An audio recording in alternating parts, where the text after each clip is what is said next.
wulikajɔ sabati k'an gosi maison de la presse ma an dara sɔrɔ la minnu ye wulikajɔ kɛ ko parti politiques ko u tɛ ko fo ka ci jɛfaga o jamakulu dɔ fana kun farame ɲɔgɔn kan tuguni maison de la presse da la ko conférence tɛ kɛ yan k'olu nakun ko non non ko vive Assimi fo 5 ans Assimi ka san 5 kan an bɛ Assimi de fɛ parti politiques an sira taw la bilen aw ka ko a nege bɔra o kuma la k'o kumaw de fɔ kɛnɛ kan o kɛlen an ma bali foyi la ka se nɛgɛ kaɲɛ 13 14 fo ka se 15 ma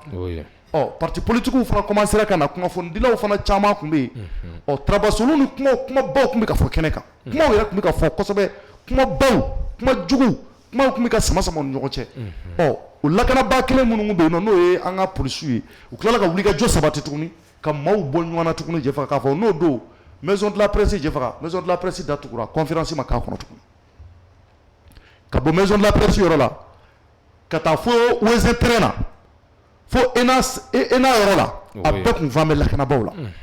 n'i y'a ye i bɛ tɛmɛ yen nɔ ka na maison de la presse lakanabaw kun kan bɛ k'a yɔrɔ secteur bɛɛ minɛ a seleke bɛɛ pour que futinɛ kana don maaw ni ɲɔgɔn cɛ ka bɛɛ gɛn ko bɛɛ ka taa nin de kɛra samedi ani dimanche kumaw an ye mun ye dɛ anw yɛrɛ kɛra mun kɛnɛ kan an y'o de ɲɛfɔ donc sisan jɛfaga rapidement an bɛ hali bi dugawu k'an ka jamana ye ala ka barika don jamana in na n t'a dɔn n'o fana bɛ kunnafoni wɛrɛ kalama yan'an ka Jérémy sɔrɔ ka kuma d'a ma n bɛ kuma di jɛfaga bi yan Mohamed Sege fana bi yan n t'a dɔn ni kunnafoni wɛrɛ b'aw bolo kuma dɔ b'aw bolo ka fara ne ta kan n bɛ kuma di aw ma jɛfaga kɔrɔfɔ b'i bolo. Bon, je pense que ye caman fɔ a la i n'a fɔ bɛɛ lajɛlen kun b'a kalama cogo min na kuma min bɛ ne bolo ka fara kan o de c'est vrai mɔgɔ minnu welela ka taa u welela ka taa parti politiques fɛ mais il faut souligner que maa minnu kun bɛ yen a bɛɛ tun tɛ parti politique ye caman tun bɛ yen minnu taara k'olu nana démocratie de kama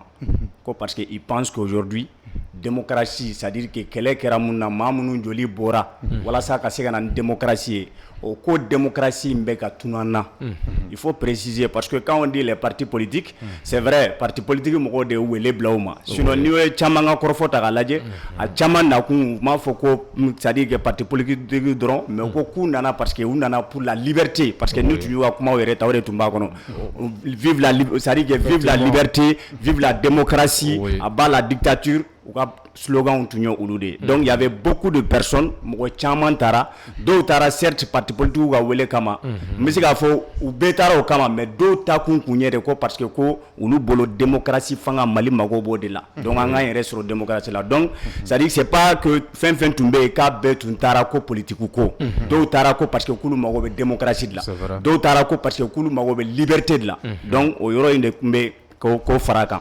o tɛmɛnen kɔfɛ min ye maa minnu fana tagara ye olu fana taara yira k'a fɔ ko meeting min bɛ ka kɛ k'a tɛ waleya Balabugu a tɛ kɛ yen moi en fait fɛn hakilina dɔ de nana ne la moi je pense que wagati dɔ sera ni wale mun kɛra yen moi j'ai été déçu moi j'ai été très déçu non seulement j'ai été déçu mais c'est à dire que a ye n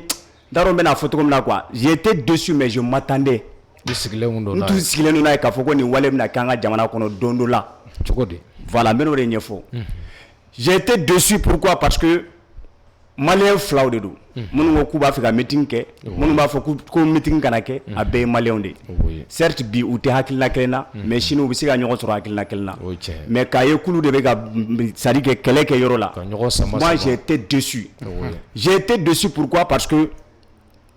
yɔrɔ min na n k'i ma ko j'ai pas été surpris a ma bali na mun na n bɛn'o yɔrɔ de fɔ a ma bali na parce que n'a hakili b'a la ne b'a fɔ yan kuma caman ko maliyɛnw bɛ ka taa ni kumakan ni kɛwale minnu ye n'an m'a dabila don dɔ bɛ na n'an ma sabali an yɛrɛ maliyɛndenw bɛ se ɲɔgɔn ma j'ai dit ça tout le temps moi j'ai tout le temps tiré la sonnette d'alarme n jatera fasodenjugu ye n jatera fɛn bɛɛ ye mais ne b'a dɔn k'a fɔ ko c'est à dire ko n'an ma janto an yɛrɛ la ko a mɛnna a janyana o ni ɲɔgɔnna walew bɛ n'an ka jamana kɔnɔ aujourd'hui quand tu regardes sur les plateaux débat d'argument tɛ bilen o fɛn fɛn bɛ ye fanɛni banɛni urujali dénigrement karisa ye kuma dɔw fɔ a tigilamɔgɔ c'est à dire que argument tɛ bilen il faut que n ka bɔ k'a tigiw dɔgɔya de e o maa mun dɔgɔya maa wɛrɛ fana bɛ o tigilamɔgɔ fɛ olu fana bɛ bɔ k'i dɔgɔya finalement a bɛna yɛrɛ sɔrɔ yɔrɔ jumɛn na c'est pas bon a bɛna ni confrontation de c'est pourquoi min waliyara ye c'est à dire que malheureusement moi je suis malheureux quoi je suis très malheureux de voir mon pays dans cette situation très malheureux je le dis haut et fort je suis très malheureux de voir que ni ɲɔgɔnna walew de bɛ ka kɛ an ka jamana kɔnɔ min ye ne dabali ban anw ka jamana de don maa minnu ye wele bila k'a fɔ k'u bɛ taga meeting kɛyɔrɔ la palais de la culture tɛ di mɔgɔ ma ten o ko yanni i ka taga i bɛ autorisation de ɲini u ye autorisation d'u ma k'a fɔ k'u ka taga maa minnu ye autorisation d'u ma k'a taga k'u ka taga jamanadenw de y'a accordé ye ka ban à partir du moment où c'est-à-dire que c'est une autorité qui a accordé à une partie k'a fɔ k'u ka t'u ka meeting kɛ ce n'est plus la peine malien wɛrɛw ka taga k'a fɔ k'u b'o meeting tiɲɛ est-ce la peine non parce que fɛn dɔ bɛ yen il faut k'an k'an janto la jamana in kɔnɔ fɛn min bɛ fɛn bɛɛ sanfɛ o ye sariya de ye n'an m'an janto an ka jamana sariya la don dɔ bɛ na an bɛɛ bɛ nimisa ni mɔgɔw don c'est à dire n tɛ k'a fɔ minnu tagara k'u ka taa meeting tiɲɛ parce que je sais que ils vont dire ah non bon parce que n tɛ fɛ ka hakilina non minnu tagara ka taa meeting tiɲɛ olu tun man ka taa meeting tiɲɛ nin cogoya la o ninnu ye wele de bila aw ma k'a fɔ ko wayi k'u mago bɛ fɛn na u mago bɛ salle la s'ils avaient pas eu l'autorisation d'aller dans la salle o de tun ye problème ye ni aw ma sɔn olu ka wele ma ni aw ma sɔn c'est à dire que u taara meeting min organiser pourquoi ne pas organiser un contre meeting a ka taga palais de la culture dɔrɔn tɛ o a tɛ taa yɔrɔ wɛrɛ ta a ka taa yira ko wayi ko aw fana ma jɛn n'a ye aw tɛ taa aw ka hakilinaw yira ye maa minnu b'aw fɛ olu b'aw fɛ maa minnu bɛ aw fɛ olu fana bɛ taga aw bɛ taga ka taga meeting kɛ k'a yira k'a fɔ ko ninnu ye nin min kɛ kunun ani c'est à dire que an ma jɛn n'a ye anw fana jamakulu filɛ nin ye nin yɔrɔ la mais ni aw tagara ka taa wale dɔ kɛ wale mun n'a cɛ man ɲi fɛn dɔ fɛn mun ni c'est à dire que ni a bɛ hadamadenw maa o maa bɛ maliyɛn o maliyɛn bɛ yen walayi n'i b'i sigi ka miiri i b'a dɔn k'a fɔ ko nin tɛ fɛn ɲuman et tu sais très bien que nin ye sira ye fɛn de ye et c'est pourquoi d'ailleurs depuis fort longtemps moi je disais tout le temps aux gens k'u ka nin ko sugu dabila réseau ye e k'a lajɛ ni san damadɔni kɔnɔ ni kumana n'i ko ko kuranko gɛlɛya bɛ na dɔ bɛ bɔ k'a fɔ k'i ye fasodenjugu ye n'i bɔra n'i ko nin gɛlɛya bɛ nin yɔrɔ la dɔ b'a fɔ c'est à dire que k'i tɛ transition de fɛ n'i bɔra k'a fɔ ko hali bɛ jamanadenw ka kunkanko ka ko kuma fɔ dɔw bɛ bɔ ka t'u sigi u t'a fɔ bilen k'i tɛ fasoden u t'u sigi k'i fa ni ba ni depuis lors moi j'ai dit a ye nin ko in dabila n'an ma nin dabila Mali jamana wɛrɛ t'an bolo koyi Mali de b'an bɛɛ lajɛlen bolo à un moment donné c'est à dire que ni argument ko de bɛ a ye taa ni argument ko ye mais vouloir aller c'est à dire ka taa mɔgɔw agresser ou bien soit maa min ma sɔn n'i y'a ye e bɛ violence ta ka maa dɔ sɛgɛrɛ c'est que quelque part là a tigilamɔgɔ bɛ ka mun fɔ est-ce que i b'a sɔrɔ e tɛ se ka contrecarrer ni argument de oui dalu i tɛ se ka dalilu t'i bolo moi j'ai été déçu pourquoi parce que n ye maa dɔ ye mun de kɛra déception totale yɛrɛ ye ne fan fɛ ça c'est de voir un membre du CNT c'est-à-dire que ka taga nin kuma ninnu n'a ɲɔgɔnnaw fɔ un membre du CNT ka taa ye nin kɛnɛ kan maa min bɛ sariya voter parce que le CNT représente l'Assemblée sariya de ye yamaruya di maa minnu taara meeting kɛ k'a fɔ k'u ka taga ye ko yamaruya b'aw bolo aw bɛ se ka n'a kɛ ne bolo e maa min yɛrɛ bɛ sariya voter k'a fɔ ko jamana ka taga sariya sira de ye est-ce que e kan ka kɛ maa ye maa minnu bɛ taga tuguni k'a fɔ ko non an ko sariya kelen in sɔsɔ wa e kan ka kɛ maa ye maa min bɛ taga ko wayi ko e bɛ taa o sariya kelen sɔsɔ d'autant plus que maa minnu kan ka meeting kɛ ani e bɛ ka minnu yɛrɛ bila k'a fɔ ko k'a fɔ ko meeting in tɛ waleya ye a bɛɛ ye jamanaden de ye wa olu bɛɛ lajɛlen fila faralen ɲɔgɔn kan olu de ka impôt bɛ kɛ k'e sara olu de ka wari bɛ kɛ k'e sara CNT la e kan ka kɛ arbitre de ye est-ce que e kan ka kɛ maa ye maa mun bɛ taga k'a fɔ ko n bɛ taga parti politique ou bien n bɛ taa wale dɔ de kɛ wa e tɛ maliyɛn kelen kama koyi jama e bɛ maliyɛn bɛɛ de kama minnu taara k'u bɛ taa meeting kɛ o e bɛ k'olu de représenter minnu taara ko meeting tɛ kɛ o e bɛ k'olu de représenter donc e yɛrɛ de fana ye sariya kisɛw fana voter baga ye CNT kɔnɔna la sariya kisɛ minnu n'a fɔra ko sariya kisɛ minnu bɛ boli jamanaden bɛɛ lajɛlen kan mais ni e yɛrɛ kɛra o sosobaga ye e yɛrɛ ka ye a voter baga n'a lakanabaga ye e yɛrɛ de mais e yɛrɛ ka tila tuguni ka taa ko o sariya kisɛ kelen k'an k'o piétiner siran fɛn don e cɛ o ye ne dabali ban dɛ o ye ne dabali ban o ye ne siran c'est-à-dire que tɔw yɛrɛ bɛɛ ma digi ne la dɛ mais quand j'ai vu un membre du CNT un membre du CNT un législateur ka taa yɛrɛ sɔrɔ nin kɛnɛ kan kɛnɛ mun ni sariya kisɛ de bɛ sariya kisɛ c'est-à-dire que maa minnu taara k'u bɛ taa meeting kɛ u yamaruyara de o yamaruya in aw minnu de bɛ sariya kisɛ ta dɛ aw de ko yamaruya kan ka di mɔgɔw ma ni maliyɛn c'est-à-dire que ni maliyɛn dɔw mako bɛ fɛn dɔ la ko maliyɛn ko a ka di a tigilamɔgɔw ma si la personne remplit les conditions kumakan ni fɛn minnu b'a kɔnɔna la n'a tigilamɔgɔ b'olu respecter ko a ka di o tigilamɔgɔ ma ni yɔrɔ dira olu ma e yɛrɛ ka tila ka bɔ tuguni moi ce que je vais vous dire c'est à dire que il faut que les gens fassent extrêmement attention waati sera wallahi il va falloir qu'on fasse extrêmement attention parce que mɔgɔ i bɛ ko kɛ bi demain ça va te rattraper on sera tous c'est-à-dire que on sera tous jugés par le temps d'une manière ou d'une autre on va tous répondre c'est-à-dire que de nos actes a kɛra yan o a kɛra sini o a kɛra sinikɛnɛ o on va tous répondre de nos actes mais moi ce qui me fait mal c'est de voir mon pays c'est-à-dire dans cette situation c'est ce qui me fait mal an ka sabali ni politiciens bɔra mɔgɔ wɛrɛw bɔra aw ko ko jama t'u nɔfɛ maa t'u nɔfɛ laissez-les faire leur meeting à partir du moment où ils ont eu l'autorisation k'a fɔ k'u bɛ se k'a kɛ laissez-les faire leur meeting aw fana ka taga ka taa sali wɛrɛ yira k'a yir'u la k'a fɔ ko bon aw minnu bɔra k'a fɔ ko aw bɛ ko parti politiques tɛ ci ko démocratie ka na k'a bɛ nin cogoya la wa anw fana b'an ka contre meeting kɛ wa an bɛ taa an ka meeting kɛ k'a yira k'a fɔ ko aw ma jɛn n'aw ka hakilina in ye ne bolo n ko de y'a kɛcogo ye ne bolo jamana c'est à dire que mɔgɔ si tɛ jamana sariya sanfɛ maa si man ka nin waleya c'est à dire que k'a fɔ ko i bɛ ko dɔ waleya ko min n'a bɛ se ka kɛ sababu ye ka na ni kɔlɔlɔ ye jamana kɔnɔ mais moi je m'attendais à tout ça wallahi je m'attendais à tout ça parce que depuis fort longtemps ça fait un moment aujourd'hui j'ai tout le temps dit sur le plateau malien an ka sabali an kana to ka taga c'est à dire que ka to ka ɲɔgɔn neni ɲɔgɔn aujourd'hui il y a même plus de repères au Mali personne n'est respecté maa si tɛ maa bonya o il y a plus de repères maakɔrɔba tɛ to denmisɛnnin tɛ to c'est à dire que sifin tɛ to sijɛ tɛ to foyi tɛ to aujourd'hui demain ou après demain tu n'es pas d'accord avec qui ou y i bɛ taga i bɛ caméra ta k'a sigi i yɛrɛ ka tu insultes son père sa mère an y'an ka valeur sociétale bɛɛ tiɲɛ est-ce que n'o ninnu n'a ɲɔgɔnna walew kɛra a bɛ se ka bali anw na et puis min yɛrɛ y'a juguyama yɔrɔ ye jamana yɛrɛ ka c'est à dire que jamanadenw yɛrɛ ka représentant maa mun kan ka jamanadenw wele à la cohésion maa minnu kan ka jamanadenw wele k'a fɔ ko a ye jamana sariya bonya maa minnu kan k'a fɔ ko anw ye sariya kisɛ minnu ta an y'a ta aw jamanadenw de tɔgɔ la o tigilamɔgɔ yɛrɛ ka taga tila ka taa yɛrɛ sɔrɔ o sosobagaw cɛla o de ye ne dabali ban o de ye ne lasiran moi je pense que an bɛ wagati min na i ko bi il est grand temps an ka fu siri ninnu n'a ɲɔgɔnnaw la pour l'avenir de ce pays pour la paix et la cohésion sociale parce que bibi na peut-être mɔgɔw dɔw tɛ hakilina kelen ye mais demain ou après demain u bɛ se ka kɛ hakilina kelen ye c'est vrai o ka aw tɛ hakilina kelen ye bi sini aw bɛ se ka kɛ hakilina kelen ye donc an bɛ jɛ ye jumɛn o jamana in de minnu ko k'olu ma sɔn mɔgɔ bɛ se k'u bɔ maloya la ayi ne bɛ se k'u bɔ a la minnu ko k'u sɔnna mɔgɔ bɛ se k'u bɔ maloya la minnu yɛrɛ ko u ma sɔn u ta ye ma est-ce que olu yɛrɛ bɛ se k'u bɔ maloya la donc à un moment donné mettons c'est à dire que le Mali au-dessus. Mettons le Mali au-dessus.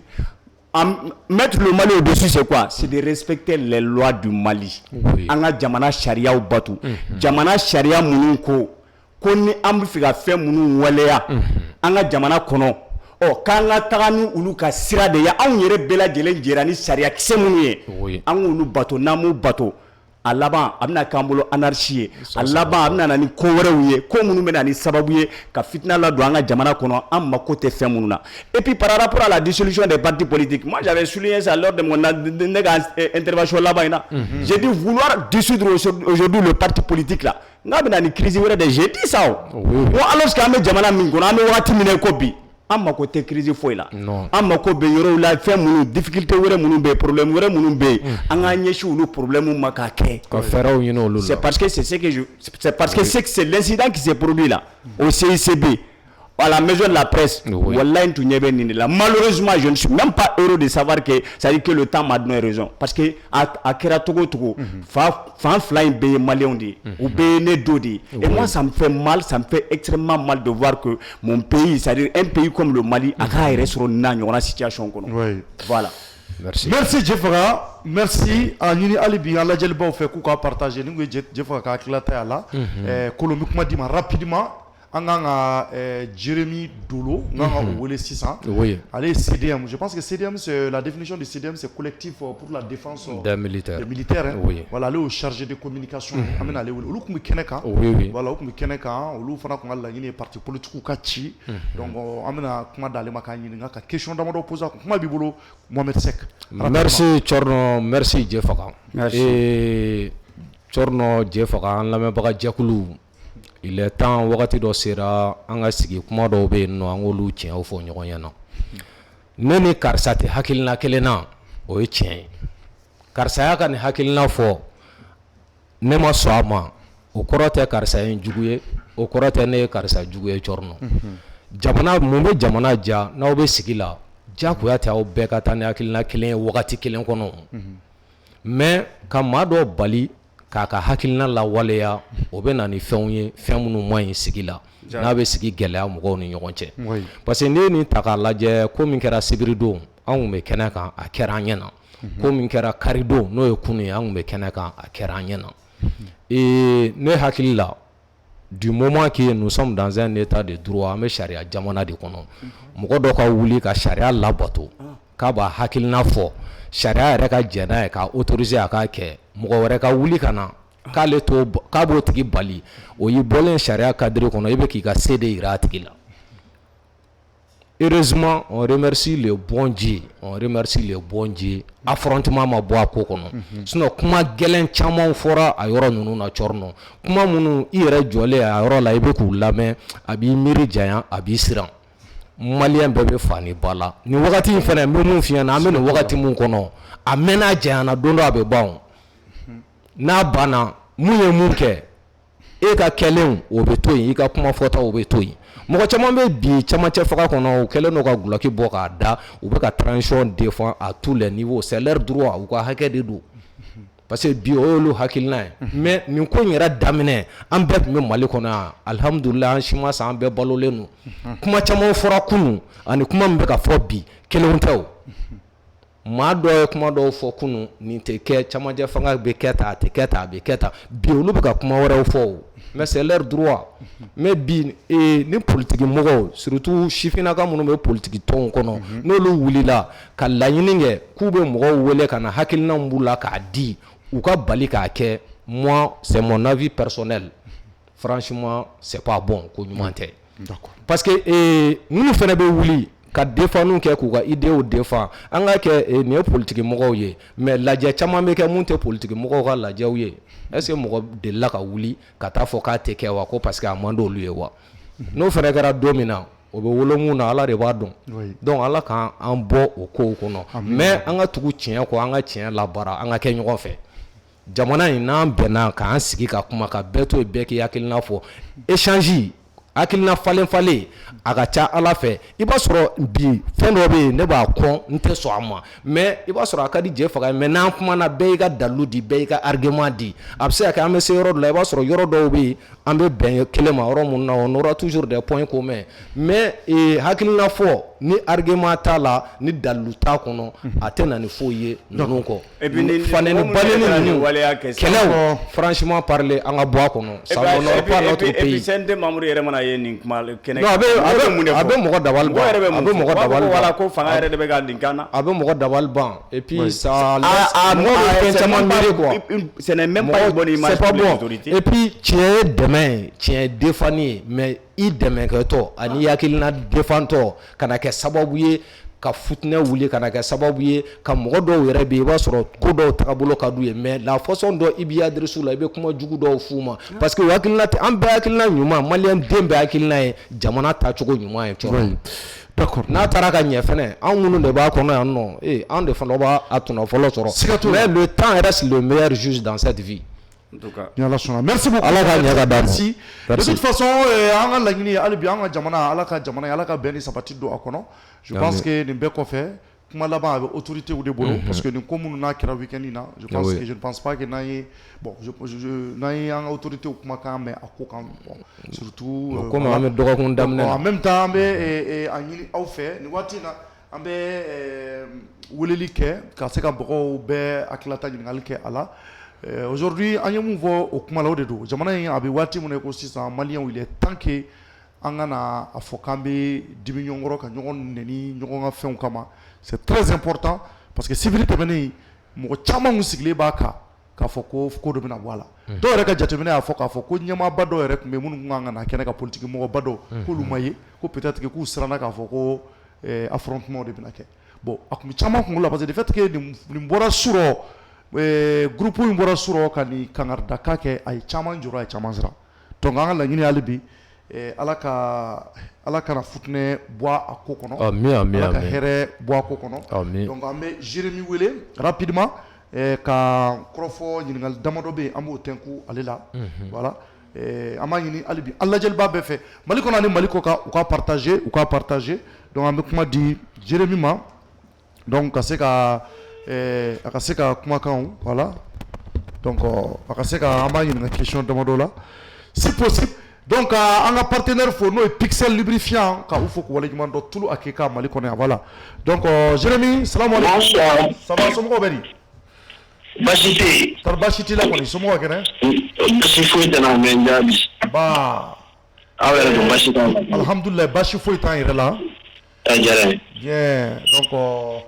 nin waati in na n'a sɔrɔ i bɛ se k'i présenter Jérémy Dolo je pense que i ko k'i est chargé de communication de CDM na n'est-ce pas? Oui, tout pour la défense des militaires. Ah? Oui, c'était bien ça. Ok, d'accord, merci. Bon, maintenant, an y'aw ye samedi yen nɔ aw bɛɛ kun mobiliselen don kosɛbɛ ko politique mɔgɔw u tɛ don kɛnɛ kan an bɛ se ka laɲini dɔ wa laɲini kun ye jumɛn ye réellement Jérémy? Tu sais, toi le bâti tɛ n bɛ lamɛnbagaw bɛɛ fo Mali sera yɔrɔ min na bi bi in na an tɛna Mali to mɔgɔ bolo comme ne ka kuma na ne b'a fɔ ko seconde l'habitude devient une seconde nature. N'i ye fɛnw kɛ n'i bɛ ka segin a kan a bɛ kɛ fɛn dɔ de ye i b'a k'o t'a la donc i bolo an ye a tɛ san 5 bɔ mun kɛra Badabugu an y'a ye mɔgɔ minnu tora la Badabugu a kɛra an yɛrɛ ka commune na an ko jeunes fɛn dɔw bɛ yen parce que communication nana cogo min na on avait su réellement que intention dɔw bɛ yen donc intention t'a wolo fɛn min na peut-être a bɛ se ka turu don ordre la a bɛ se ka fɛn dɔ kɛ a conséquence an ma kule parce que politique mɔgɔw b'a kɛ yɔrɔ wɛrɛ ka nari an b'a dɔn ni sigikafɔ don Mali ye sigikafɔ min kɛ ni san 4 kɔnɔ Mali n bɛ se k'a fɔ régime foyi tɛ yen min y'a kɛ ni sigikafɔ don agence nationale kɛra dialogue intermalien kɛra bɛɛ ka taa kuma politique mɔgɔw ye politique la 16-8 kɛ wolobugu ka kɛ mɔgɔ tɔ ye maa si ma kɛ mɔgɔ se Mali kanu b'anw bila nin bɛɛ caman na donc o Mali kanu kɔnɔna na an ko c'est que sûr ni fɛn mun bolo fɔcogo wɛrɛ b'a la mun ni cogo tɛ kelen a ma kɛ mankan a ma kɛ mobilisation ko ye parce que politiquement n'i ye mobilisation ko fɔ ni activité tɛ ni conférence presse ni mobilisation o b'a yɛrɛ une démonstration de corps ciblé c'est ce que nous comprenons alors que an bɛ régime min kɔnɔ bi régime exceptionnel don jusque là an bolo u ma dankari démocratie la ni maa ye mɔgɔ ye dankari démocratie la maa mun ye communiqué kɛ i ɲɛ bɛ mɔgɔ min na ko politique cɛkɔrɔba ninnu olu cɛkɔrɔba kelenw de ye appel kɛ M5 nɔfɛ ko k'a fɔ ko AIBK mun sigira par voie élection ko ka wuli ka bɔ donc o y'a kɛlen deux poids deux mesures fɛn wɛrɛ ma fɔ ko charte min bɛ yen ko abrogera et encore parti bɛ na dissous fo k'a kɛ parti 5 ye tɔn ne min ɲininka n'i ka jama ɲininka ko constitution mun ye loi mɛri ye loi a bɛ loi bɛɛ englober an y'o réviser an y'o kɛ Mali ye o ka kɔrɔ ni fɛn bɛɛ ye o barika ka bon n'a bɛɛ ye maliyɛnw bɛɛ b'u ye a kɔnɔ diaspora b'u ye a kɔnɔ o constitution kɛli ma kɛ baara ye mun na charte yɛrɛ mun ye politique mɔgɔw ko ka sariya ye n'o kɛra baara ye kɔni ko wɛrɛ mɔgɔ min kɔnɔ dɛ ou bien aw bolo politique mɔgɔw ye jamana y'u ta ka tɛmɛ mɔgɔ tɔw kan u ma kɛlɛ min kɛ Mali constitution yɛlɛmani na o bɛn'u kɛlɛ kɛ charte la charte n'est rien charte de parti politique n'est rien qui me graine a bɛ i n'a fɔ cɛɲɛ kisɛ kelen désert kɔnɔna na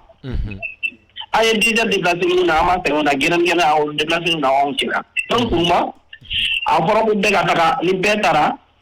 si hakɛ min fɔra ko 75 ans ko n'i y'o sɔrɔ k'i t'o sɔrɔ cɛkɔrɔba ninnu caman ye kɛlɛ ye o de o fɔlɔ ye filanan ye mun ye a fɔra ko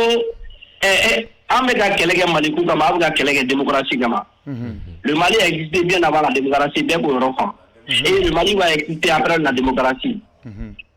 Donc, le régime de c'est tout comme un projet. Tchorlo, Adam Nebala, là-bas, bala. Et là-bas, là-bas, sera à quoi de caisse. C'est le même acteur de 91, où il y a quelqu'un qui consommé par le général Moussa Traoré, où il voit la radio. Et qu'est-ce qui montre réellement que si réellement Mali aspiration, Mali a peuple aspiration, ou la démocratie est pluralisme, nous t'as répondu. Mon âme est la démocratie directe. La démocratie directe là. Et c'est ça, M. Dolo. Oui. S'il vous plaît. M. Dolo. Voilà. Oui, je suis là. Voilà, d'accord. Donc, c'est ça, on a quelques questions et réponses. Pas de souci. Voilà. Donc, comme il y a invité mon Monsieur Dolo.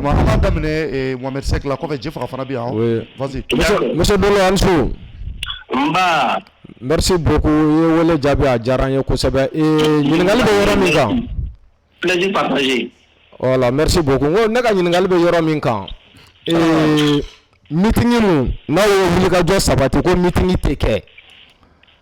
Alors que autorisation kun dira mɔgɔ ninnu ma jeune politique mɔgɔw ka jeune leader ma pour ka meeting kɛ. Mais est-ce que o fɛn sariya labato do ou bien sariya sɔsɔ do e yɛrɛ bolo? Ne bɛ mun fɔ e ye. Awɔ. Jamana bɛ fɛn mun kɔ. Awɔ. An b'a dɔn o ye mun ye. Force régalienne bɛ se ka mɔgɔw séparer. Force régalienne mun bɛ yan ka bɛɛ ka droit bila norme na k'i ka fɛn lasegin ma. Anw taara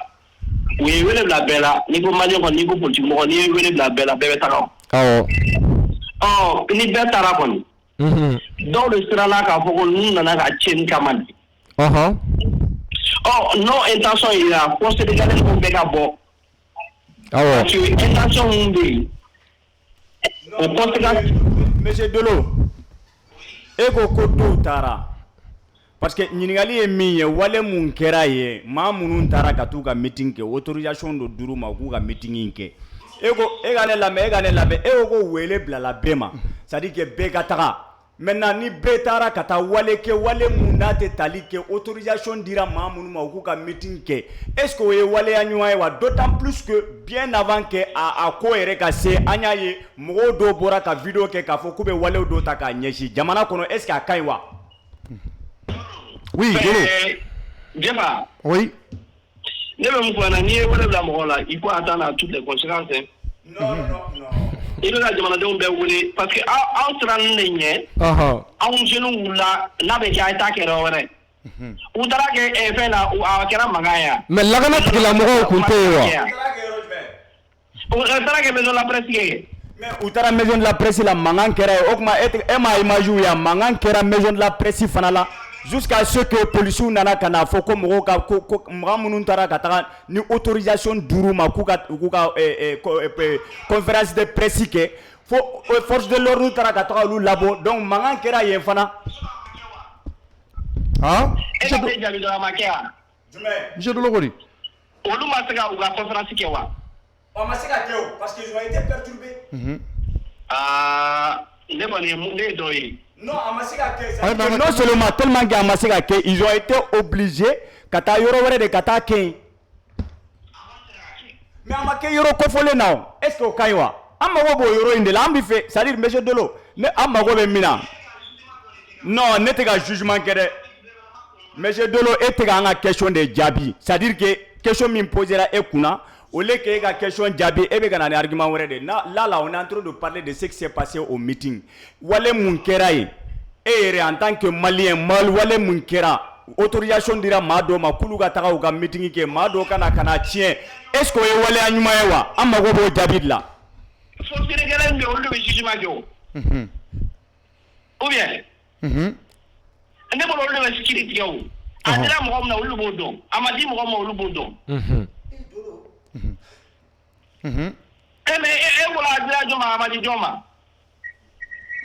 C'est-à-dire que faire un ɲininkali ka boli mun kan a ko kunungo ko de fait que conférence kun kan ka kɛ kunu fana k'o ma kɛ k'e taara e hakilila ta ye mun y'o la ko est-ce que ko o ka ɲi ou bien o man ɲi. Mun ma se ka kɛ kunu ne kɔni mun ye vidéo la ne ye conférence presse ye vidéo la Mais aïe. Oui, maman, quelle maison de la presse sinon? J'ai vu des images. Moi, je n'étais pas là-bas. D'accord. Oui. J'ai vu des images qui montrent que moi, mais mon demandant, on me sale pendant. Oui, une photo d'une image qui est là. Et il y a un salle de médias de Konana. Ah, ouais. J'ai vu que les Tcherno. D'accord. Oui. Monsieur Dolo. Oui. Avant la maison de la presse, ne ka kuma bɛ toujours palais yɔrɔ de nɔfɛ. E yɛrɛ bolo an bɛ jamana mun kɔnɔ sariya tigilamɔgɔw bɛ yan, force de l'ordre bɛ yen. Maintenant ni mɔgɔ bɛ mɔgɔ bali ka ko kɛ. Normalement a kan ka bɔ force de l'ordre de yɔrɔ aw ye kuma minnu fɔ hakilina minnu b'aw la a tɛ se ka na don palais kɔnɔ k'a kɛ mais a yera k'a fɔ force de l'ordre wa force de l'ordre yan'olu ka intervenir k'a fɔ ko mɔgɔ tɛ don sama-samali mun ni mankan mun wulila o yɔrɔ in e m'o yɔrɔ ye yan parce que ne bolo force de force ayi sisan Dolo wala e yɛrɛ ko sisan ko force de l'ordre ko n'u ma bɔ k'a bɛ kɛ mankan ye ko bɛɛ ka bɔ o y'a yira k'a fɔ mɔgɔ dɔw de wulila k'a yira k'a fɔ mɔgɔ dɔ ninnu tɛ don mais ne bolo ni mɔgɔ bɛ mɔgɔ bali ka meeting kɛ a ka kan ka bɔ force de l'ordre de yɔrɔ pour éviter des affrontements parce que le pays n'a pas besoin de ça actuellement. Ils ont fait une très bonne lecture de la situation politique. Oui. Nous avons mon camarade. Beba don mali côté. En fait, ne kuma mun kona woyo yi. E ba ko ne ga jabi mun ke. Il faudra que kuma do be. A jabi ti soro ni ma bla contexte do rekono. Wow. Ntara nga fam. Aba ko ne ga jabi to ko na. Wa o la ko parce que vous voulez une réponse directe. Mais ne ba bla contexte do ga nyefa na pour ka sika fam. D'accord. Au lecture ke ni ko kibo jabi ni. Il analyse le biais. D'accord. Donc ça, oui. Ouais, bon, juste une dernière question, monsieur Dolo. D'accord. Est-ce que vous êtes d'accord avec moi si ce n'était pas l'intervention des forces de l'ordre, il pourrait avoir un affrontement? Bon, le demain est incertain quand même. Hein? Aïe, ne quand demain, madame. Le demain est incertain, on va le petit incertain, fait marquer. Très bien. Très bien, Jeff, s'il vous plaît, 600, vous-même. Oui, c'est ce que j'ai dit, le demain est incertain. J'ai compris, 600, vous-même, vous êtes sûr que le demain est incertain, mais est-ce que Bamana me zanan d'offre, Kaya mine, avec Ake, Aya mine, Aba Kono, Nene et Biskisa, Koko Dobi Kono, Kombi Agi Oma, est-ce que Bemen a une yoncha? Dis quoi d'offre? Ah. Ka ne Biskisa Koko. Ne ke bisiki sisan ko dolo bɛ fɛ ka nin de kɛ k'a sɔrɔ a ma kɛ na a ma waleya kɛ na est-ce que bɛn bɛ se ka tɛmɛ an cɛ? E bolo jɔn de y'o kɛ parti politique wa mɔgɔ mun wulila ka bali? Bon n ko parti politique mun fɔra o olu wulila ka kɛlɛ mun kɛ o jusque là la dissolution ye mun bɛ ka fɔ. Mais jusque là o ma fɛn wɛrɛ fɔ o m'a fɔ k'u bɛ se ka jate ma. C'est la recommandation du peuple. Ok, Dolo. Merci. Dolo ne fige ɲininka fɛn kelen na. Dolo s'il vous plaît, n bɛ fige. Ayi ni yɔrɔnin quoi yanni ka taa ɲɛ n bɛ fige ɲininka yɔrɔnin na. Ne bɛ fɛ ka question kelen dɔrɔn de poser Dolo kunna ne bɛ bɔ kuma kɔnɔ. Dolo, ne ka question ye mun ye? O de ye Dolo. Maa fila, jamanaden fila, n'u ye ɲɔgɔn sɔrɔ kɛnɛ kan. Kɛnɛ min ni yamaruya b'a dɔ in bolo k'a fɔ ko c'est-à-dire que ale de kan k'a ka fɛn kɛ ani dɔ in ni yamaruya t'a bolo u fila la jɔn ni yɔrɔ ka kan ka tɛmɛ jɔn kan n bɛ fɛ i ka n jaabi o la. N bɛna kuma kelen a jaabi kuma kelen na. Dans la mesure où n'a bɛ kɛ sababu ye ka balawu wuli jamana kɔnɔ a si i tɛ autorisation ɲini bilen i bɛ balawu de kunbɛn. N t'a dɔn i k'a faamu. Parce que ordre ye min ye ka fɔ k'a dira karisa ma ne b'a fɛ ji bɛna karisa fɔ n'a ma kɛ n'a kɛra balawu ye sugu dɔ la a bɛna tasuma de don jamana kɔnɔ donc pour moi mɔgɔw kan k'o de éviter le vivre ensemble la o ka gɛlɛn ni discours kelen de ye. Ça c'est vrai. Le vivre ensemble la jamana kɔnɔ jamana bɛ yɔrɔ min na bi bi in na. Mais jamanadenw ye a bɛ se k'a fɔ a ye sabali aw sabali ne bolo aw min bɛ yan aw tun ye média mɔgɔ ye an ka ouverture kɛ ka ko ye aw kan ka baara ko kan ka tɛmɛ k'a fɔ ko jo bɛ nin bolo gasa ka taa jo t'a la l'action est déjà fait o. Oui. I bɔra ka kuma dɔ fɔ i ka kuma kɔnɔ sa i ko ko n'a y'a sɔrɔ c'est-à-dire que ni degun t'a la à partir du mois mɔgɔ minnu kan ka yɔrɔ di n ko yɔrɔ tɛ di ten olu de b'a jateminɛ k'a fɔ ko wayi an bɛna yɔrɔ di minnu ma u n'a dili ka kan. Maintenant, ni una dili ka kan n'a dira olu ma ka ban ni c'est-à-dire que ni wale wɛrɛ nana k'a fɔ k'a bɛ olu sɛgɛrɛ est-ce que a kan ka ta k'olu sɛgɛrɛ wa nous kuma di ni sal kuma di c'est là-bas où on m'a dit que autorité parti prise de ko la autorité la de wa folo mu est responsable maison là fait la maison pleine o ya ta diga ba oui ala diga ba ale sera di me ba donc au fait les postes mégaphone phénomène mesgana alors ton phénomène calculation à mon phénomène calculé et personne n'imaginait quoi ni kenni am mo ko mutara wasa lu kuma do ka me balula mo si mutara ta ta mi tara ka bo utilisation inala on a la wa la de tripea oui d'accord donc ça monsieur Dolo maintenant oui bon question monsieur Dolo ay question kelen mene ko monsieur Dolo OK monsieur Dolo avant c'est-à-dire que yani ga ta question wɛrɛ bene ko anya yi a kene kelen kan maa dɔ bɛ yen c'est-à-dire que CNT membre de don en tout cas le CNT représente l'Assemblée an y'a ye c'est-à-dire que o tigilamɔgɔ fana kun b'a a kɛnɛ kan est-ce que e b'o ka présence e bɛ analyse jumɛn de kɛ o ka présence la. OK très bien et analyse c'est très simple c'est que an b'a fɔ na ko interaction théorique kɔnɔna na adamaden bɛ se ka casquette caman ta mais a ye casquette min ta ka na a b'o de fɔ n'a sɔrɔ n'a nana CNT tɔgɔ la CNT responsable b'a délégué ka bila mission la a ye da CNT tɔgɔ la n t'a dɔn i ka faamu il a d'autres casquettes avant tout il est casquette dɔ wɛrɛ b'a la mun ti CNT ta tigɛ de o a bɛ ka CNT ta de ye mais a nana casquette min ye ne bolo an kan k'o ɲini k'a dɔn plutôt k'a fɔ ko CNT membre don. A ko ko CNT d'ale bila ka na.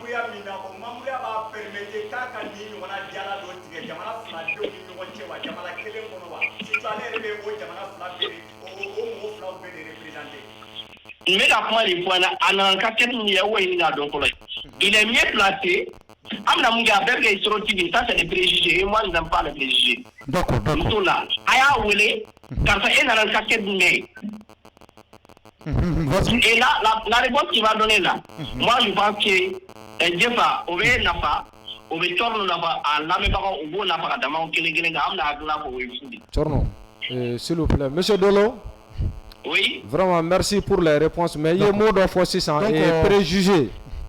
Est-ce que vous êtes d'accord avec moi? N'entaro sera fait, on fait un préjugé d'or de que il y a qu'à fort, nous nous menons les tiens de que, qu'à sera ou ma tiens de que. On fait un préjugé ou non, l'expérience enseigne déjà. Hein? Mon gars, mon gars, la leçon est bien ma. O kɛra leçon ye bɛɛ ma. Ko kɛra e la sen kelen n'a kɛra filanan ne bolo kɔni a ma se o jugement bɛrɛ bilen c'est l'expérience qui va t'enseigner. Voilà, mais est-ce que vous êtes d'accord avec moi que les forces de l'ordre sont spécialisées dans cette matière-là plus que nous tous pour prévenir les incidents? Ah mais olu y'o prévenir o de kɛra sababu ye a ma kɛ bɛɛ de san ye o. O de la ne ka kuma bɛ yɔrɔ min nɔfɛ n'olu. Il mérite même mention spéciale aujourd'hui. Voilà, maintenant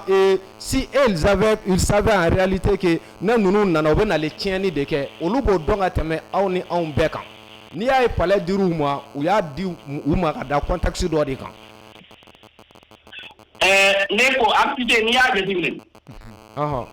U taara conférence kɔrɔ min kɛ o k'a kɛra sufɛ de. Sufɛ o kɔrɔ o tɛ olu ka date bɛɛ fɛ a kɛra taa kɛ lede de. A ma kɛ yan. Fɛn min kɛra lede ye u kɔni bɛ se k'o prévoir. O lede in o de leçon d'u ma k'a bɛ kɛ mankan dɔ ye. Ok, merci monsieur Dolo. D'accord. Donc Dolo, maintenant le kɔrɔfɔ laban d'i ma, je sais pas i ka tilata ye mun ye maintenant Maliko la. Mais bien fou franchement fɛn min ka daminɛ an ka président la fo ka se an ka sympathisants na an ka militants les collectifs pour la défense des militaires le gilet pare-balles des militaires an jɔlen don an bɛ baara mun na an bɛ a fɔ ko jamana ko don an b'a fɔ ka tigɛra k'a la an b'a fɔ n'u ma mun faamu u bɛ an wele ka mɔgɔw ka jugement to yen donc an bɛ maliyɛnw bɛɛ fo an b'a fɔ na maliyɛnw bɛɛ politique mɔgɔ kana politique tɛ jamana basumalen bɛ bɛɛ arranger ni fɛn bɛɛ an bɛ ko o ko la jamana ye an k'o kɛ priorité ye jamana ye o bɛ to démocratie bɛ taa démocratie mana donc sisan sisan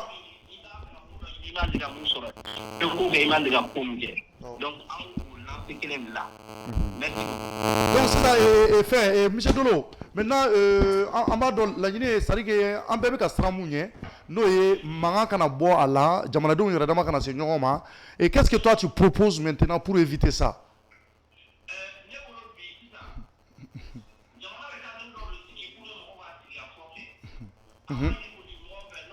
Voyez, ou fait là, oui, ou ga fort.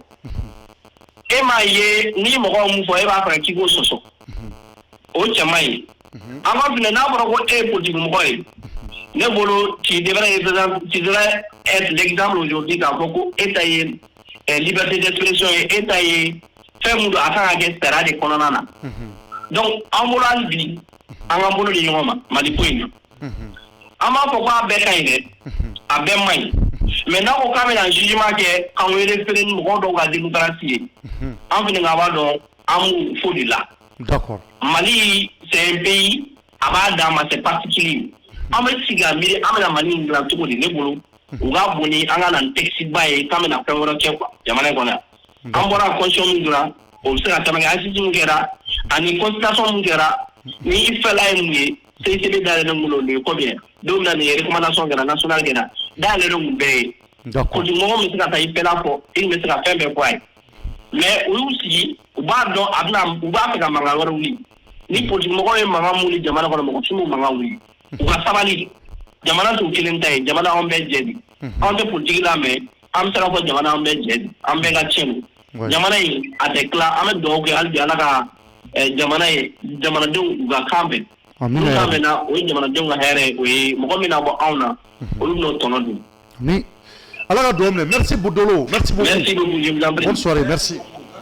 bien.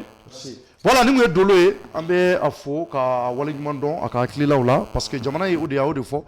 Beni à Klatado, voilà. Donc, on est, comment dire, moi je sais pas, ni, Abi fait un mot, Aklam Fora Faraka, et voilà, et donc, moi merci. Bon, Torno, vraiment, le fait qu'il y a un dolo, voilà, nana, voilà, Jabi, on va la Kosobe, parce que, voilà, dans mon fille, nous connaissons comment Fora Farapumaka, nous connaissons Bisiki. Karisa be fɛ ka nin de kɛ nin de bɛ karisa kɔnɔ cɔrɔnɔ a caman bɛ a bɛ mɔgɔ dɔ fili la bɛɛ ka kuma bɛɛ k'i hakilinata di bonya ani karama kɔnɔ sariya ka bato jamana y'an k'an tɛgɛ di ɲɔgɔn ma an ka bɔ nin kɔnɔ merci merci beaucoup donc ni waati na maliyɛnw an b'a ɲini aw fɛ a ka partager a ye dɔ fara partageli kan sabula ni waati na an nisɔndiyalen don kosɛbɛ kosɛbɛ Mohamed Sega an bɛ place di mun ye Steve ma Steve y'an ka champion ye. Voilà, Steve Yang champion, mais placé dans moi, je sais pas. Voilà, donc allez bismillah. Voilà, donc je sais pas. Donc Steve allez donner un trophée qu'à boire à Jamana kono. Mali on Steve fin de Steve de Kra, Steve de Tarado faut Côte d'Ivoire kada. Donc mais yano che, ya so la Steve fana bara chaman de venea. Steve ko ko to ka mukala, nga plateau ka yela la parce que on est Steve de la kata match de la akira a kɛra yɔrɔ jumɛn yɛrɛ palais de sport la Camerounais dɔ de bɔra Mali la Camerounais dɔ Camerounais nana de a match kɛra entre Cameroun et le Mali donc Steve de tun bɛ ka Mali représenter le capitaine Mali bon Steve kɔkɔlen don mais Camerounais in vasalen don a don an ye Steve ka commentaire ba kɛ a kɛra a bɛ san 2 bɔ ne yɛrɛ bɛ to ka commentaire kɛ an ye jamaba bɔ n'an ka bɔ Camerounais in nana ouverture média la an ko bɛna intervenir a ne ko bilahi nin tɛ se anw na n ko bɛ nin ji fo k'a ɲɛ da Ala kan est-ce que nin bɛ maliyɛnw dɔn n ko an bɛ to minnu dun an bɛ kini minnu dun nin m'anw kalama jaja Ala ɲɛ bɛ mun bɛna kɛ o kɔfɛ a don an dara ka taa Steve ka taa Jukɔrɔma tonto an y'a ye k'a fɔ a ko ma nɔgɔya balimaw tun bɛ yen sinjiw bɛ yen teriw bɛ yen k'a kɛra maloya belebelebaya don sabula jaa bɛ maa jalanin dɔ jɔlen nka fasajuru b'a la ani Steve ye bugɔli de daminɛ u ka bolokuru fili in na n'u b'a wele ko boxu Steve ye korow sigi cɛ kunna nka n bɛ min f'i ye kolo cɛ de tɛ ka yɛrɛyɛrɛ n'a y'a jigin malgré que Steve kɔgɔlen don n'a ye koro kelen sigi cɛ kun c'est à dire que cɛ bɛ yɛlɛ k'a kunkolo firifiri subahanallahi qu'est-ce que nin ma taa ko u ka Cameroun nasiji dɔw la ka n'a jɔ an kɔrɔ yan ko mais n k'a tɛ Mali dɔn ko y'a ye Sunjata ka jamana de ye Sumankuru Kante y'a ye Babemba ka jamana ye n ko walahi Steve bɛ baara siri nin na yan anw y'a bila direct la a don ouverture média kelen kan Maliyɛnw hakili b'a la nka a don uruni fɔlɔ la fɔlɔ an ka cɛ min f'i ye kata banani bugɔli kɛra bara biri bara u fila bɛɛ bɛ k'a fara fara ɲɔgɔn na o yɔrɔ bɛɛ dɔrɔn cɛ ko posi anw ne nisɔndiyara a don ne ko nin cɛ ka bugɔli kɛcogo ka farin koyi mais min f'i ye kolo uruni filanan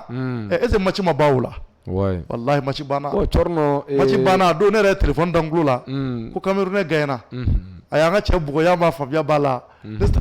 ne mɔlɔkɔjugu ye téléphone de ta dɔrɔn k'a da n kulo la dɔrɔn ko allo n ko jɔnni de bɛ ka n wele tan k'e tɔgɔ ka dɔrɔn maa si tɛ ka n wele ka don n ka mobili kɔnɔ ka taa nka Sefu y'a cɛsiri ka courage ta ka balimaw nisɔndiya ko non aw kana maloya nin ko in bɛ ban depuis waati san 2 kɔnɔ mɔgɔ kuma n'an nana ni box ko kuma ye ne hakili bɛ jigin kuma in na ne bɛ to ka kuma nin de ramasser ka na bɔ Steve yɛrɛ ka kuma mɔgɔ b'a tigɛ k'a ca donc ko kuma b'i bolo Steve de filɛ ka na ni trophée Thierno Mali malien i bɛ se ka gagner waatinin dɔ la contre la mais malien ye mɔgɔ min ye Thierno n'i sera a la bi a bila i kunna ni Ala ye si kalifa a la a bɛ s'i la don dɔ la Camerounais an jigi b'a kan don n'a nataw la a mana Mali la yan wa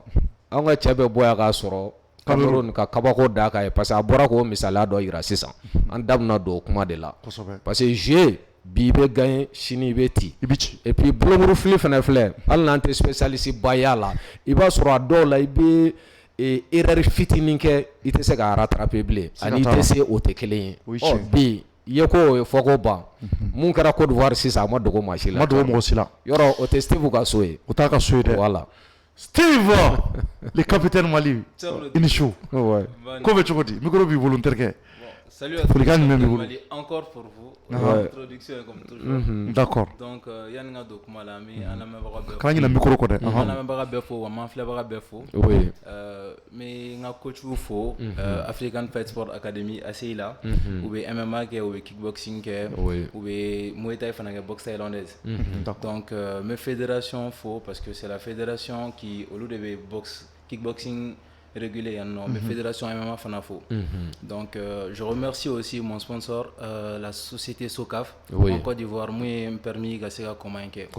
Et au-dessus de tout après tout ça je salue l'UFC aussi l'IFC oui Invincible Fighting Championship et n'était malien folle mon participer là. Il y a d'autres maliens qui ont participé. Il y a eu des victoires Reverou Fanakera et mais Lagaré Adam Djeptle elle est malienne elle a la ceinture UFC ceinture balai de bolo actuellement. Donc qu'a fort moro kada moro clo on était malien faut les mon participer à UFC là. Donc voilà mais MMA mais kickboxing donc j'ai participé au championnat national de MMA il y a pas longtemps décembre le 28 décembre. Bon j'ai eu une victoire une défaite. Bon là il y a un deuxième combat en kickboxing. Donc à solder la victoire là alhamdoulilah. D'accord. Mais quand le Tcherno, au lieu d'avoir fait des faits, avec c'est histoire en tout cas, avec histoire. Aïe bon, pour que moi. Et puis avec la foi. Assez bon. Coach vous face à l'euro. Combat chou, ne me 87. Combat chou, ne me 87 kilos. Le biche qui ne wolof là. Nega adversaire me 105 kilos là. Tcherno y'a comment mais 105 kilos. Et bolo yena na face à l'euro. Non mais côté victoire ni défaite né de combat signé et né de combat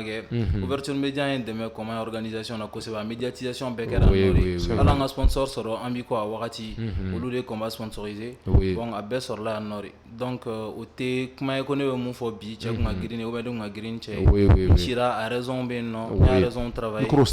a raison ben a raison travailler et donc je suis là pour performer encore plus. Merci. Donc merci. Oui, demi-finale de la 4e édition, Invincible et Fighting Championship. Voilà, UFC. Voilà, donc à définition, UFC définition de Invincible Fighting Championship. Donc, il y a la finale là. Ouais, la finale là, je suis qualifié pour la finale avec le 30 août avec le 30 août.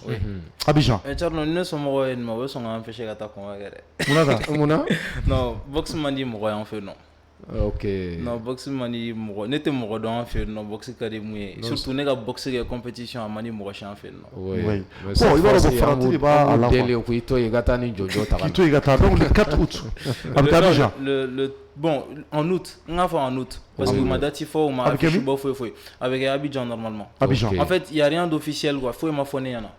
Donc ni mou mais oreni mais faut ma fonner yana.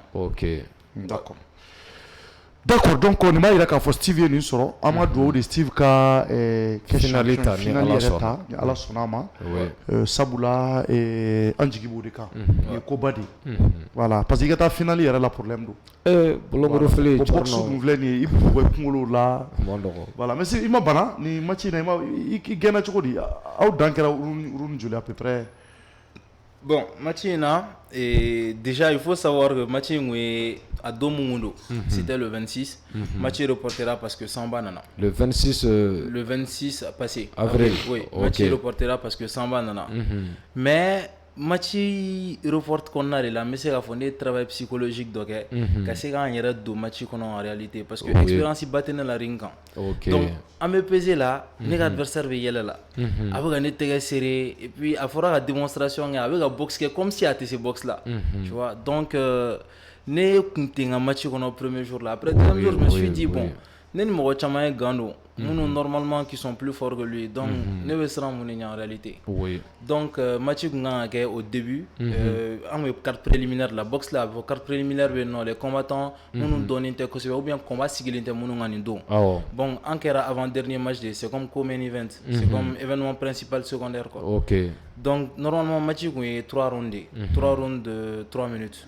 donc en Yelena bon ça se passait bien. Moi j'ai eu l'impression parce que le match serré là dernier round na okato la décision dit le match c'est la kan round kelen faragan mais voilà ni konnana iga sensation ni mo mega fleur la sensation te kelen moi j'ai eu l'impression que les matchs dominé de bout en bout ne ma wakati senti il a faut adversaire be ga contrôle ta j'ai l'impression que les matchs in tempo dit début jusqu'à la fin bon tcherno ga question est mi est-ce qu'il y a un banana bon ne a qualité kula moyen soro ngolo la ga connecter on dit connecté parce qu'il y a soro gagné mais il y a des coups qui ont glissé mais j'ai eu aucun dommage match en réalité parce que match Dougousadja n'est pas salle là n'est en entraînement recommencé match Dougousadja donc on était parti sur 3 rounds un 4e round Faragan pour départager donc victoire Gara par décision partagée. Ah ça c'est bien félicitations. Merci beaucoup. Bon ñingali mbembolo franchement ñingali dorate me Steve remercier ko sebe parce que anya wakati laba ina combat do kala Côte d'Ivoire kuma chara kojugu bon Steve ka victoire ta Côte d'Ivoire kana nayi ini mogo mingu me nyogona jamana jumɛ mogo de kundo Ivoirien de kundo et ne ka connaissance là parce que ne yɛrɛ kun t'a dɔn bon ni a combat ɲini k'a ye ma se k'a combat sɔrɔ mais il paraît que boxeur mun do il était expérimenté bon n bɛ se ka sɔn o ma parce que ne y'a sɔrɔ coup fɔlɔ minnu na qui ont vraiment touché j'ai eu l'impression que n y'a sɔrɔ ka ɲɛ a ka attitude ma falen bon o bɛ expérience yira o b'a yira ring expérience bɛ mɔgɔ la donc match minnu kɛra Côte d'Ivoire parce que j'ai vu ne kɛlen ka victoire postée mɔgɔ ye kuma caman fɔ ni Malien ni Ivoirien bɛ ɲɔgɔn na critique na fɛnw bɛ caya moi j'étais très content d'avoir gagné mais aux oppositions ninnu na moi je suis un tout petit peu mal placé dɔɔni parce que Ivoirien de tun bɛ ne ka ko in na match don tu vois moi je suis content parce que ne b'a dɔn hali dɔw yɛrɛ bɛ ne n'u bɛ entraîner ɲɔgɔn fɛ même malgré que ne n'u bɛ entraîner k'a fɔ ko ne y'u frère ivoirien ci a tɛ diya u ye même si u t'a yira directement mais an bɛɛ entraînement kɛ ɲɔgɔn fɛ avec des ivoiriens ne taara ne n ka prépa laban yen nɔ de donc ivoirien de tun bɛ ne ka coin na donc mɔgɔ y'a ta k'a bila opposition avec le match avec Samo le match avec Samo au contexte tɛ kelen a contexte tɛ kelen déjà o MMA de o ye fɔlɔ ye de deux o match in controverse cayara bon ne ka match in na tiɲɛ yɛrɛ la n'o y'a sɔrɔ namara bɛ kɛ match la k'a di mɔgɔ ma parce que ni t'i ka jamana kɔnɔ réalité de boxe la ni t'i ka jamana kɔnɔ ni m'i ka adversaire ci clairement yɛrɛ a tɛ d'i ma bon ne ta la ka décision partagée di ne ma ça veut dire que bon arbitrage là ils ont été un peu sincères quand même. D'accord. Donc voilà. Merci. Voilà, merci. Donc rapidement, Steve Bito Plateau quand on imagine où il a là le noli pleu ou le anniversaire que chinier. Bon, je pense que comme Shukura anniversaire qui era kunu ngaba, on manager ou est-ce que c'est la peine on sait qu'à ira Shukura. Donc on a imagine où il a et imagine le principe nous un technicien. Le noli pleu nous Mali qu'on donne le noli pleu du Mali du jamais vu dans l'histoire. On a de là que bien qu'on Mali connaît. Mali ka record ɲɔgɔn ma deli ka battu fɔlɔ adamaden kelen ka den kɔnɔntɔn sɔrɔ ɲɔgɔn fɛ ala ka den kɔnɔntɔn di adamaden ma a kɛra Mali de la c'est une fierté an bɛɛ bolo fierté de don jamanaden bɛɛ bolo minnu bɛ Mali kɔnɔ ani Mali kɔ kan Ala ka nin kabakoma ko ninnu nin tɛ kɛ diɲɛ jamana bɛɛ kɔnɔ nin kɛra an ka jamana de kɔnɔ a dira Michel Arbi mun ma Maliyɛnw anw dara Arbi fɛ plusieurs fois Arbi ale ye mɔgɔ ye mɔgɔ mun bɛ yen a ka baara bɛn bɛ lakana ni baaraw ma nka den kelen tun b'a bolo den kelen donc ça veut pas dire comme si que nin y'a den fɔlɔ de nana ye non Ala tun ye denmuso kelen d'a ma e ne yɛrɛ taara an y'o ye effectivement an y'o ye voilà an taara an y'o ye donc k'a yira k'a fɔ aujourd'hui a ye nɔni play ninnu ka anniversaire a ko k'a b'a kɛ koba ye a dabɔkun tɛ ka wari ɲini a dabɔkun tɛ ka sanu ɲini a dabɔkun ye hali bi ka se ka nɔni play ninnu ka fierté don jamanadenw bolo jamanadenw k'a dɔn k'a fɔ k'u ka nɔni play bɛ balo la alhamdulilayi Maliyɛnw kɛnɛ kan Grand Hôtel de Bamako la weleli tun bilalen don jamana maaba bɛɛ ma CNT ɲɛmɔgɔw tun bɛ yen fo ka taa bila an ka Mali maaba caman na a maraniya tun di bɛ Madame La de ma Madame La Afia Bacili n'o ye Mamala furumuso ye n'i ma fili ale tɔgɔ ko Afia Bacili Afia Bacili a ye 5 millions de francs CFA de di nin ko in na million 5 bonya la ka di den ninnu ma k'a ni ce k'a ni baraji Ala k'a sara Afia Bacili i t'a da ye manamana ko la maa si ma deli ka Afia ka interview nka pour la première fois Afia ka bɔ ka interview kɛ a kɛra nin den ninnu ka ko de la nazaraka ɲuman b'a da kɔnɔ bamanankan ɲuman b'a da kɔnɔ Ala ko ka d'a ye Afia Bacili kelen kelen mun ni mɔgɔw b'a ye Mamala furumuso an b'a fo ka furucɛ fana fo Ala mɔgɔw don u bɛ hinɛ fantanw na u bɛ hinɛ dɛsɛbaatɔw la ni muso in bɛ dɛmɛ caman kɛ dugu ma Ala a caman di bila réseaux sociaux kan donc an b'a fɔ ale de tun kɛra marraine u y'a denbaya ta ka d'a ma an ye mun mɛn k'a ye 5 millions de di kɔnɔntɔnninw ma o kɔfɛ a denfaya o tun bɛ an fa dɔ bolo ale ye CNT membre ba ye n'o ye honorable monsieur Salaha Maïga Salaha Maïga ale de tun ye honorable ye membre du CNT donc ale fana ye wulikajɔ ba kɛ wa yanni anniversaire in cɛ kunu CNT délégation taara ka t'u ɲɛda ninnu kan ne yɛrɛ tun bɛ a don komi u ma se ka na ka bɛn heure ma parce que embouteillage kɛra o y'a sɔrɔ ne ka émission bɛ yen ne fana nana joona ka na n ka émission sinon anw bɛ k'u kɔnɔ a don CNT membre taara ka taa foli las'u ma donc o b'a jira jamana ɲɛmɔgɔw y'a ta ba la kosɛbɛ kosɛbɛ ni kɔnɔntɔnni ninnu Maliyɛnw k'a jira aw la fana k'a fɔ maa kelen tɛ se ka ninnu balo dɛ don min na anw dara monsieur Arbi fɛ yen a ma sɔn k'a fɔ anw ye nka anw ka jateminɛ bolila kan ne ko n ko Arbi n ko nin den ninnu balo n ko e ka sara bɛ se k'i balo i bɛ se ka ninnu bɔ a yɛlɛla a ko Ala a ko Ala ko sinon ko maa tɛ se ka den balo ko Ala ko den fila yɛrɛ baloli ye problème ye cɔrɔnɔ ɲɔgɔn fɛ hali fila ni bɛ maa ou bien saba ni bɛ maa minnu bolo o baloli yɛrɛ ye problème de parce que i b'a ye saba ni u bɛ nɔnɔ minnu yɛrɛ min kalo kɔnɔ ani entretien o duuru ni o wɔɔrɔ ni fo ka se kɔnɔntɔn ma surtout n'u bɛ taa ekɔli la parce que denmisɛnninw u bɛ sugunɛ kɛ u bɛ banakɔtaa kɛ fo maa de ka bila mɔgɔ min b'o cɛ kuma bɛɛ yarɔ o baaraw ma nɔgɔn fo ka kusi san olu ye kusi bɛ san a tɛ san maa kelen a tɛ san fila a tɛ san saba maa kɔnɔntɔn c'est pas facile et puis yɔrɔ la fɛnɛ an bɛ gouvernement fo kosɛbɛ parce que gouvernement ye dɛmɛba de don denbaya in ma nin kɔnɔntɔnni ko in na parce que Arbi da sera a ma hali an ka vidéo la hali u bɛ so mun kɔnɔ gouvernement de y'a so d'u ma ka tila k'u ka prise en charge kɛ so ɲɛnama ba gouvernement de ye so in ka segin n'u ye kɔnɔntɔnni ninnu ma k'u ka prise en charge fana kɛ jiginniw ni fɛnw an bɛ gouvernement fo kosɛbɛ caman bɛ fanga gouvernement an b'a fo kosɛbɛ voilà Assimi ka fanga ye o mun kɛ nin ye a ɲɛ tɛ se ka fɔ an bɛ gouvernement membre fo k'u waleɲuman dɔn ka foli las'u ma ni kɔnɔntɔn ni taara ɲɛ dɔn i bɛ masaya segin Ala ma walahi hali n'i ye opérateur économique de k'i bɛ 5 millions de sɔrɔ kalo o kalo nin den kɔnɔntɔn balo ma nɔgɔ i kelen tɛ se non i kelen tɛ se quoi parce que i b'a dɔn n'i ye fini kelen san kelen ye i b'a kan ka san o bɛɛ de parce que denmisɛnninw de don olu t'a ɲɛ dɔn olu bolo o kuma i bɛ nin san ka tɛmɛ nin kan fo bɛɛ de k'a b'i ye fini kelen na n'i ko k'i bɛ bazin kelen tigɛ kelen ye o tɛ se ka kɛ u kɔnɔntɔn bɛɛ i b'a tigɛ o bɛɛ de n'i ko k'i bɛ biberon san ka di kelen ma i bɛ biberon kɔnɔntɔn de san mɔgɔ tɔw bɛ fɛn mun kelen kelen na ani fila ni bɛ minnu o fila ale b'a kɔnɔntɔn de san. non a ka ca biberon kɔnɔntɔn parce que den kelen ka biberon kelen tɛ den kelen bolo den kelen biberon caman de. voilà c'est vrai donc a ma nɔgɔn quoi maa kelen tɛ se o de la a ye nin anniversaire in kɛ dɔw i b'a dɔn adamaden dɔw hali n'i y'i ka nisɔndiya ko fɔ cogo cogo tellement dɔw hakili gerennen don u bɛ taa yɛlɛma k'a kɛ kuma wɛrɛ ye an ye don min na an ye affiche bila k'a fɔ ko nɔni pilew ka anniversaire bɛna kɛ partenaires kana k'u dɛmɛ dɔw ko vous voyez k'u bɛna denmisɛnninw kɛ jagofɛn k'u bɛna kɛ jagofɛn k'u filɛ ka wari ɲini denmisɛnninw kan est ce que ka kɛnɛ u bɛna jagofɛn ɲini denmisɛnninw e delila ka taa dɔrɔmɛ 5 di denmisɛnnin ninnu ma e delila ka 100 b'i kunna ka taa di ko nin ye ne ka bolomafara ye e kunkolo ka kɛnɛ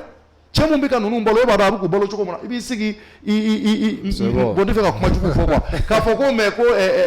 k'u bɛ k'o kɛ jagofɛn ye den ye san 1 sɔrɔ i y'u ka anniversaire ye u ye san 2 sɔrɔ mɔgɔw y'u ka anniversaire ye u ye san 3 sɔrɔ mɔgɔw ka anniversaire ko somɔgɔw de y'u anniversaire bɛɛ k'u ka so kɔnɔ mais n'i y'a ye u y'a décider k'a kɛ parce que mɔgɔ dɔ de y'a laɲini olu yɛrɛ tɛ koyi dɔw de y'a laɲini u yɛrɛ ko problème t'a la k'u bɛna kɛ koba ye donc n'i y'a ye u ko partenaire o kɔrɔ u bɛ fɛ k'a jira nin den ninnu d'olu kelen ta ye bɛɛ ta don et pourtant bɛɛ de ta ye den ninnu ye n'i y'a tapé bɛ le noni plus Mali de sur Google Mali de ta fɔlɔ bɔ ni mun ma d'a ye o ka yɛlɛ Google quoi a tɛgɛ ko le noni plus a yɛrɛ kɔrɔ b'u bolo u bɛ Mali de ta bɔ k'a jira u ka américain ka baarakɛyɔrɔba dɔ bɛ yen ko Guinness World olu taara trophée d'u ma donc o b'a jira diɲɛ kɔnɔ u kelen de bɛ yen maa si tɛ yen u filanan tɛ yen ok i ma 2 d'u ma i ma 5 d'u ma i ma 6 i t'i da b'u ka ɲɛnamaya la olu ko k'u bɛ to ka anniversaire fɛ k'u mɔgɔ partenaire n'i tɛ se ka fɛn ma partenariat kun tɛ dɔwɛrɛ feere fɛn tɛ o u bɛna anniversaire mun kɛ c'est pour que denmisɛnninw ka cadeau sɔrɔ anniversaire ye cadeau de anniversaire kun fɔlɔ la fa de ye cadeau sa u ye filanan na fa de y'a sa ye maa si m'u dɛmɛ a la n'a ma bɔ mɔgɔ kelen ala ka maa ɲuman minnu bɔra a kalama n'a fɔra san 4nan na e ye commerçant ye ne bɛna nɔnɔmugu caman ye ne se ye mun ye n bɛ taa nɔnɔmugu carton 1 ye o tɛ bonya dɔ ye a bɛ kɛ sababu ye ka fa dɛmɛ fa b'a di denmisɛnnin de bɛna min fa tɛna min koyi denw de bɛna min denw olu de bɛna nɔnɔ in min e mun ye fini feere la ko k'an ka Mali nɔni plus ka anniversaire bɛ yen n'an ka complet 9 kalan ka taa d'u ma mais n'i y'a k'i denw de ye i m'a kɛ faw ye ko i denw o tɛ jago fɛn kun ye o fa ye den fɔlɔ sɔrɔ maa y'a tɔgɔ mɛn réseau kan o y'a ye a taara den fɔlɔ in ka anniversaire kɛ yan mais 9 ye kabako ko ye koyi n'i ma kɛ jinɛ yɛrɛ i bɛ se ka 9 balo yɔrɔnin kelen ni ala ma fanga d'i ma k'i dɛmɛ e bɛ se ka den 9 balo o yɔrɔ bɛɛ yan e ye mɔgɔ fasugu ye donc mɔgɔ dɔw ka sabali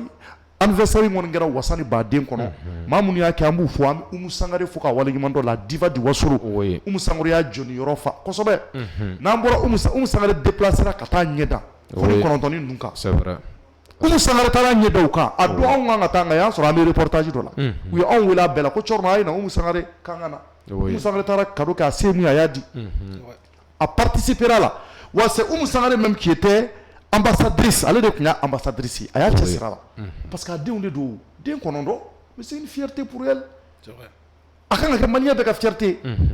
o kɔfɛ Fatumata Batuli Ɲani Batuli fana y'a seko n'a damayira kɛ nin denmisɛnnin ninnu ye mɔgɔ mun don ale fana bɛ dɛmɛ kɛ Binta n'a ka délégation wula u taar'u ɲɛda nin denmisɛnnin ninnu kan u ye dɛmɛ mun kɛ a kɛra ala n'a kɛra ɲɛna an n'o bɛɛ fɔ réseau kan mais wari minnu n'a bɛ sɔrɔ a la n'a bɛ don denmisɛnnin a tɛ don fa ka ko la koyi fa yɛrɛ ni ba bɛ yɔrɔ min na sa u bɛ k'u yɛrɛ ɲini de